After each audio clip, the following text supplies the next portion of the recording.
Hello fellow crafters and welcome back to maxdmcrafting. What you are looking at is what happens when the Fusion tile system meet HeroQuest. Welcome to my channel.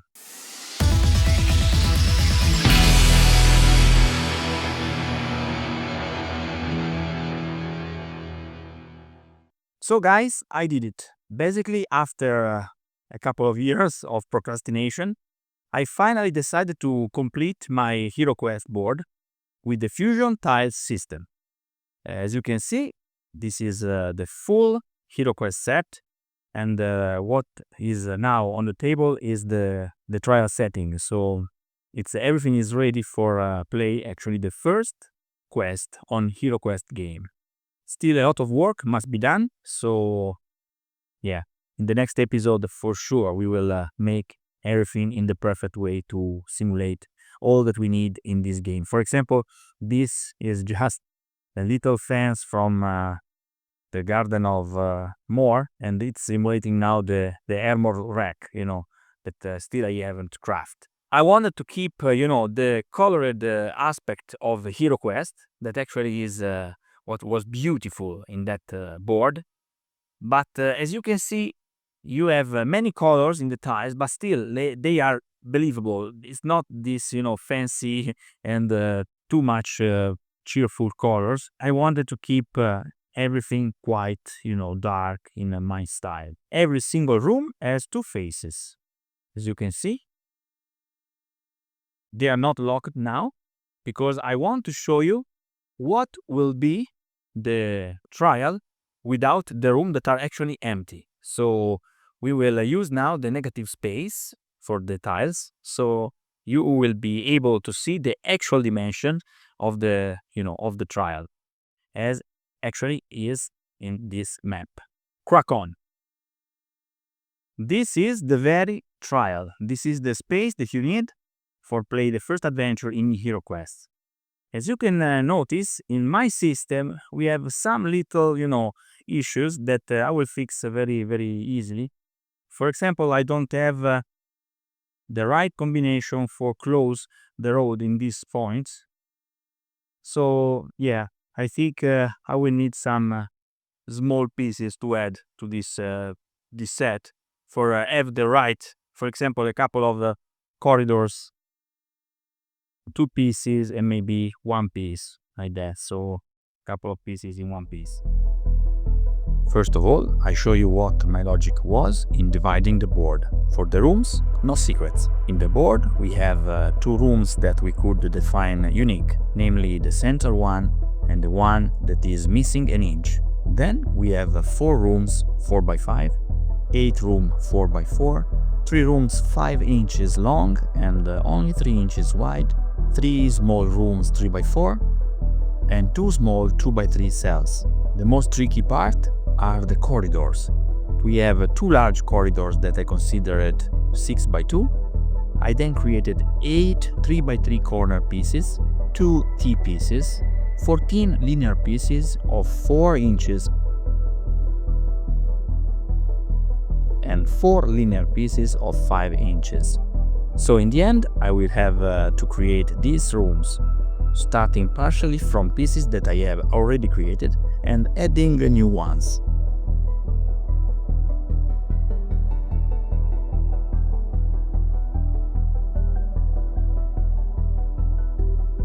And all these components of the corridors.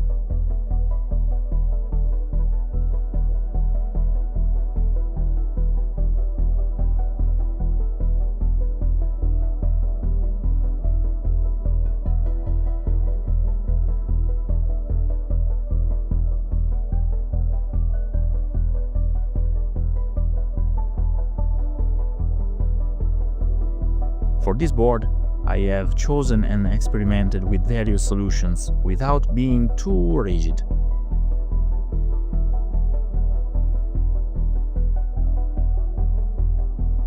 The important thing to remember is that the locking system includes half-inch square holes in correspondence with the grid lines. You can therefore decide if and how many hooking holes you want to create.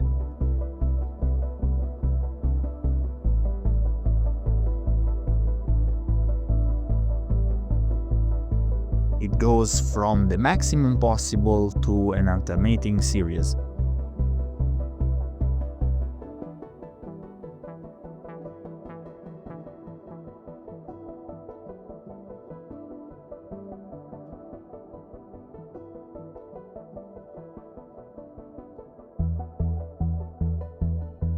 I have empirically checked each solution to verify its viability.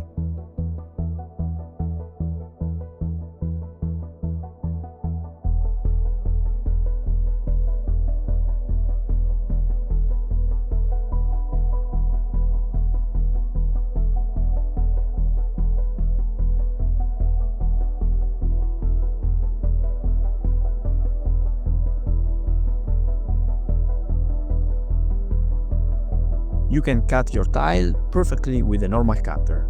However, the Proxon in this case shows all its power. Not only does it allow precise and fast cuts, but as you can see here, it also allows you to work at low temperature to mark the grid directly on the tiles. The images you see are at real speed. You can practically complete a grid on a 3x3 tiles in 4 seconds flat.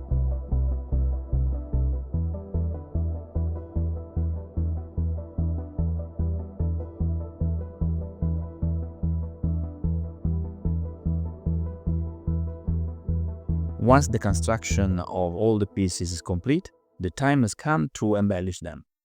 The HeroQuest board is full of details, and the old Max cannot be any less.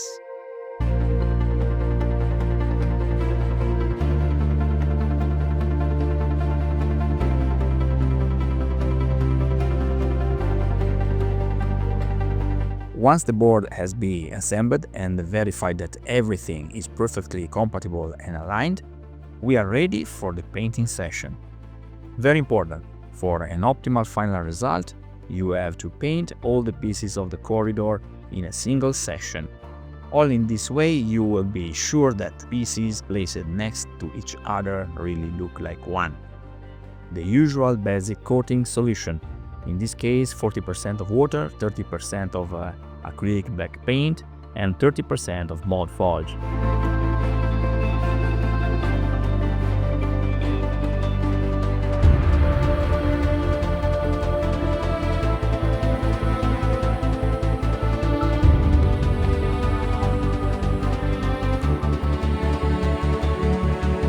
The corridors were made with the first passage of neutral gray, then light gray, and then, at the end, a dirty white with a dry brush.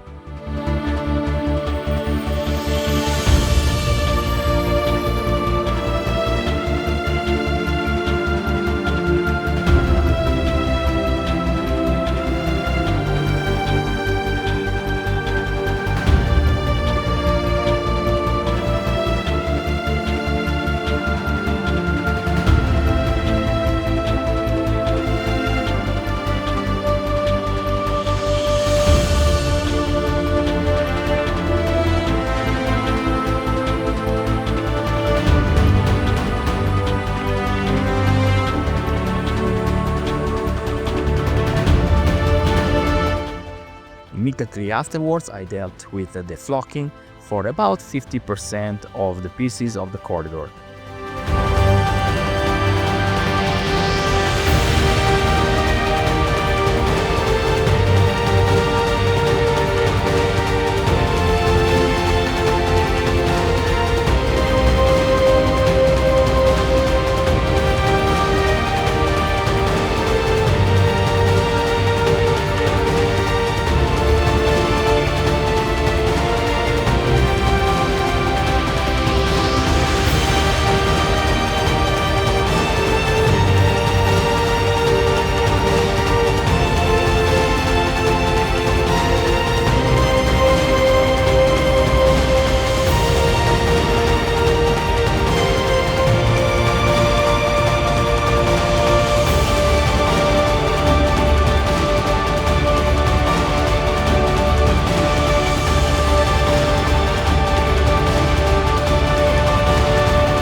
for the rooms, just go mad. Improvise, choose the colors that you want. The important thing is that in the final dry brushes, you keep the same color for all the pieces. It could be a warm gray or an off-white. This guarantees a certain feeling of unity on the board. If you think that these videos are entertaining and inspirational, please consider to support this channel through Patreon. Patreon is the best way to support me and to guarantee that I continue make these videos. Another way, if you are not in this monthly stuff, you can offer me a coffee through PayPal. That's also a great way to support this channel. Another amazing way to support me is going in the description box below, buying through those links. No additive cost for you guys, just a little percentage that goes for support these videos and this channel. So yeah, take a look, okay? It's great. And those are materials and stuff that I'm using actually and recommending.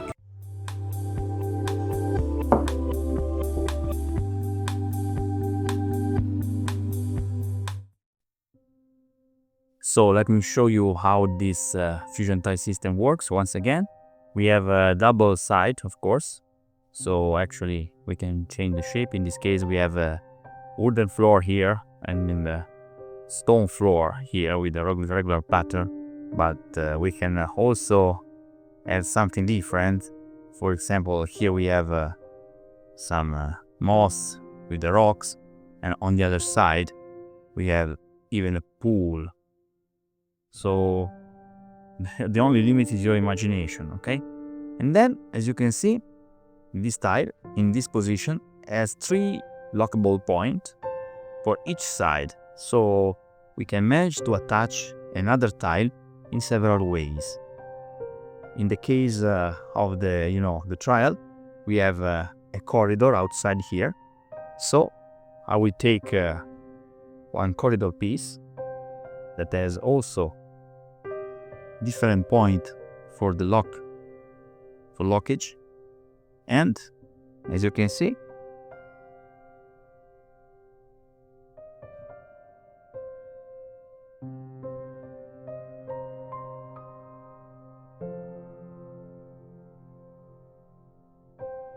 for the corridors we don't have a lockable point on the edges, so we just go like that.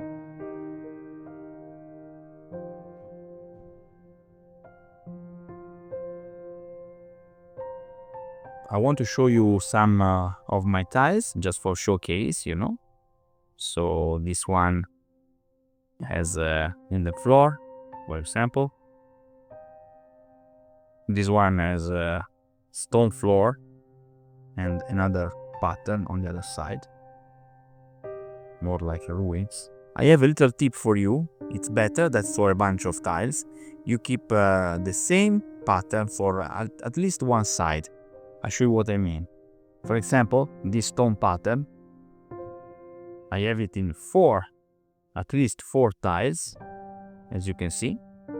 So this can be a maxi room, or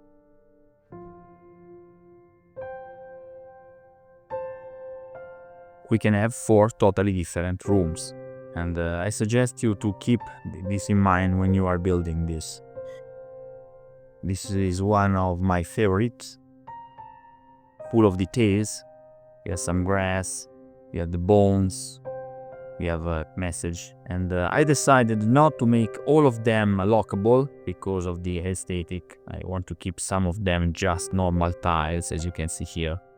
But yeah, it will be enough to cut it with the Proxon and the F and insert the universal lockable system inside. So at the end, yeah, just because I was a little bit in a hurry, I saved some tiles not to be lockable, just to be normal tiles like that.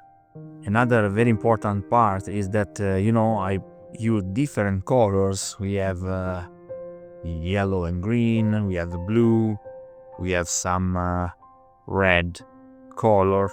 This one is, this one is splatter, actually. Yeah, perfect for a torture chamber or something like that, or for a kitchen, for example, where they prepare the meat. For the butcher room, this is great. I like because also the little pattern of the, tiles here. And on the other side is totally normal, you see it? It's great. Even if I used different colors, some of them are pretty much exaggerated. This one is a little bit red, but I don't know if you can see it with this light, but at the end, the general aspect of this board is quite realistic. It's not exaggerated as the original board, because that was actually exaggerated. We here are using negative space, but you know, my first tutorial was about dungeon walls, so if needed you can also add some walls between the tiles. I'll show you now. Not 100% necessary, but I think they give a nice touch to the final presentation. This is it. I think it's quite great. In the next episode we will actually make our road through my tutorials, and I will show you all the pieces that we need to make and create for have all the arsenal that is contained in HeroQuest. Now guys, I have put here my stuff, something that I built with my tutorials. The question is, with such a set, I would like to have pieces that are like the original ones. So I would like to have the altar, the fireplace, the throne, the little throne, and something that is actually very like the HeroQuest style. Would you like that I create new pieces, or you prefer that I modify the original ones? I have two HeroQuest boxes, so basically I have a double of each piece, and so I could use one set of HeroQuest pieces for modify them and make them compatible with this new 3D look. What do you prefer? New pieces or customize the old pieces? Let me know in the comment below, okay? Leave a comment, leave a like, and share this episode with your friends if you like it, okay? Till next time, let's catch Verag.